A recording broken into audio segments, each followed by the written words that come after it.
Hi there. Welcome back to Nico Talks Hockey. Today, I want to talk about the 2025 NHL Draft, their prospects, and comparing them, finding them a comparable player in the NHL. I think it's just a fun exercise to do. I think it's super fun. I think it gets people who maybe are not too attuned to the whole draft and all the prospects. It helps them get a little bit more excited for the player that their team might, draft or whoever's drafting them. Even if you're not a team that has going to be drafting in the top 5, top 10 even of this year's draft, I think it's very exciting to look at all these prospects. And once you know maybe who they're comparable to that's already in the NHL, I think it's just so exciting. So yeah, without further ado, let's just get straight to it.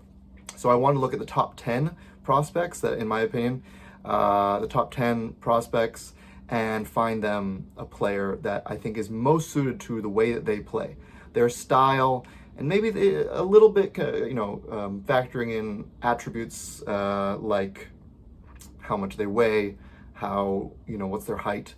But I want to start with Matthew Schaefer. So Matthew Schaefer, by almost every single scout in the league, has Matthew Schaefer as the number one prospect for this year's draft.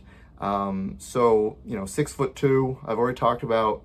I made another video on all these players' attributes, what makes them like them. But just to go over it a little bit, he's got high-end skating. He's an unbelievable skater. He makes already at his young age veteran-like decisions.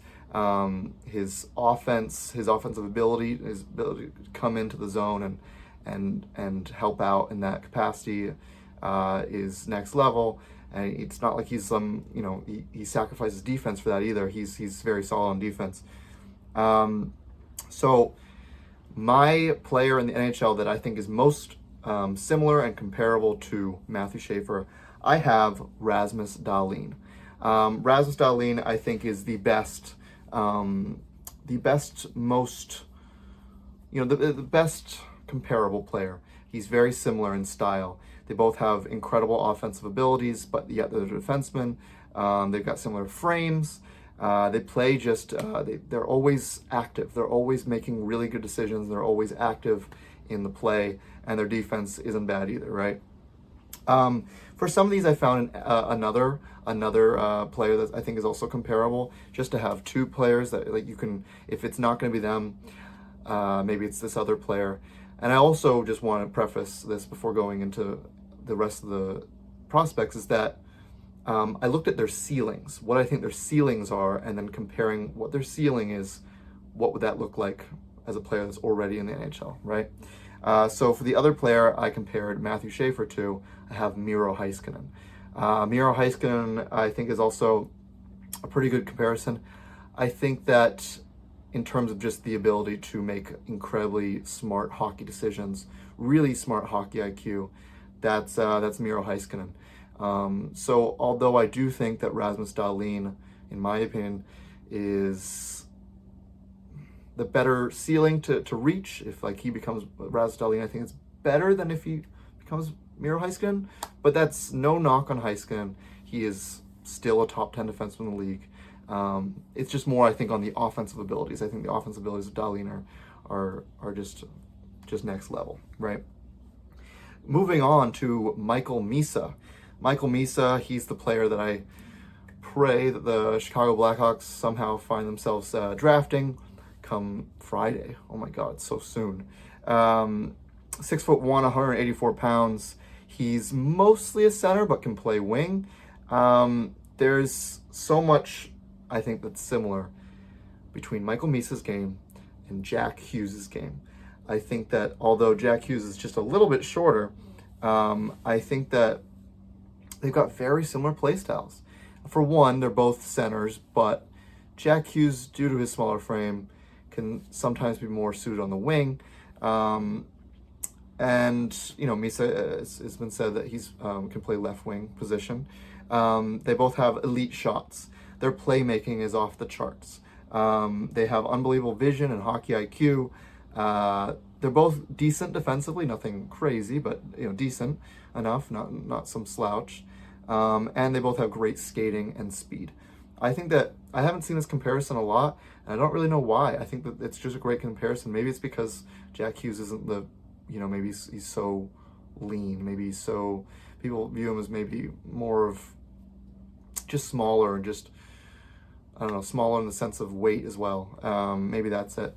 But I think it's a really good comparison in terms of just play style.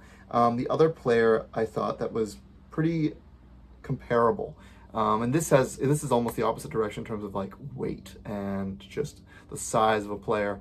I have William Nylander as being a very comparable player to Michael Misa. They both just drive play. They dominate shifts, and they get, as soon as they get on the ice, they're just carrying the puck into the zone, and they can carry a line. Now, Nylander is obviously a wing, so I have Jack Hughes as a better fit as a comparison.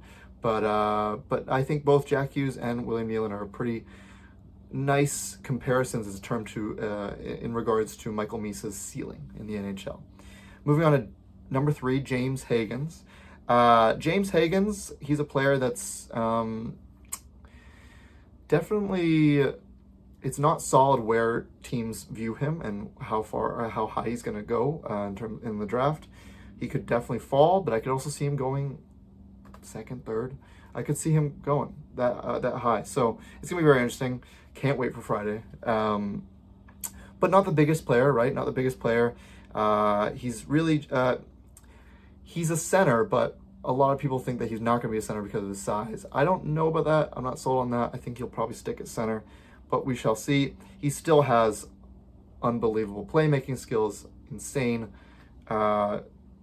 speed and skating abilities, and his hockey IQ is truly special. I will say, though, that his defense is also something to really take note of. I think the player that's probably most comparable is Sebastian Aho. I have Sebastian Aho as the player that's most comparable to James Higgins. There was another player that I was looking at, but I don't know. I think this player is just too good defensively. I had Nico Hischier. Nico Hischier is probably just another tier above in terms of defensive abilities. So I don't have James Higgins as too great of a comparison. But I think you might see where I'm going with this, which is like a player, a borderline number 1 center. So a center who on a lot of teams will be your number 1 center, but maybe on great teams is your number 2 center. I think James Higgins is going to be great in the NHL. I really do. And maybe he's not the best fit for some teams, but he's going to get you a ton of points, and he's also going to be responsible defensively while he does it. So I think Sebastian Aho is someone that fits that mold of just someone who is just super reliable, will always get you, 80 points, maybe even more. I have to check his normal point totals, but 80 to 90 points, while also being just someone who you can rely upon in defensive situations. Moving on to number 4, Porter Martone. Martone's someone who's definitely growing on me. When I made my first mock draft, and also I made the video about ranking the prospects in the top 10. I think Porter Martone is probably higher than I originally had him. He's really growing on me. Once you just take away the idea that he's just the best power forward ever, or not ever, but like in this draft, I don't know if he's like power forward's the best terminology to use. He's big, but he doesn't always use his physicality to his advantage. He's just a really good scorer. He's also a great playmaker. He's just a really, I don't want to call him a complimentary piece, but he complements playmakers very well. And for that reason, I almost, if the Chicago Blackhawks end up taking him, originally I was not going to be that happy with that. I'd be very happy with Porter Martone. His skating is average. It's not poor necessarily, but it's average. Nothing crazy nothing to write home about. And he's a pure winger, right? So for that case, I have Travis Konechny as his NHL player comparable. I think it works because Konechny is a pure winger, and he's someone that plays with a bit of snarl, but a lot of people are comparing him to Matthew Tkachuk, Porter Martone to Matthew Tkachuk or Brady Tkachuk. I think that's not the best comparison. because those players are next level, just so much snarl to their game, so much physicality.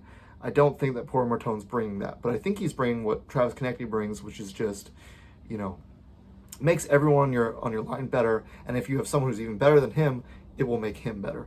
So Konechny is one of the most underappreciated players, I think, in the whole league. Very happy to see him. I hope he's picked in the Olympics. I was happy to see him picked in the Four Nations. Konechny is a fantastic player, and if that's Porter Martone's ceiling, whatever team's getting him is going to be very happy. Moving on to number 5, Victor Eklund. I think Victor Eklund is a pure winger, a little bit on the smaller size, on the smaller side. Sorry, I have Victor Eklund as more of a Seth Jarvis type. Seth Jarvis is a player who's a top six forward, and that's what I see, Eklund's ceiling as a top 6 forward that maybe isn't on your top line, but more on that second line. Very, quick shot release. He can shoot real quick and make it come off a stick real quick. Fantastic passer, right? Jarvis is an awesome passer, strong, accurate passes, and really nice skating. Obviously on the smaller side, but that doesn't stop a lot of players, right? So I think Seth Jarvis fits nicely there as a nice comparison. If that's his ceiling, who doesn't want Seth Jarvis right now, right? Moving on, Anton Frondell, another one like James Higgins, who a lot of people don't know where he's going. He'll go as high as 2. I've heard a lot of people think the Hawks might be taking Anton Frondell, but I've also heard the Sharks are really interested in Anton Frondell. So it'll be very interesting again to see where that goes and who ends up taking him. But he, in my opinion, is the best power forward in this draft. If you're looking for someone who is that archetype, a power forward, uses their physicality, is just a beast of a player. 6'1", nearly 200 pounds. He can play center and wing, and it's pretty 50-50, honestly. I could see both. So you've got a little diversity in position there, if that's a team, if your team's looking for that. So Anton Frondell, I have someone looking at it now. I think it's maybe. Well, let me just say it. I have Jordan Kyrou as his NHL player comparable, and I think when I was making this, I had it because of his unbelievable accuracy. So Anton Frondell has maybe the most accurate shot in the whole draft class. He puts it where he wants. And Jordan Kyrou has a really, really good shot. Kyrou is way faster than Frondell will be, unless he really develops that part of his game, which, it's hard to see at this age if you really develop that kind of level to your game. If you tend to have speed and then you stay with it. I don't know if you develop it once you're already in the NHL. But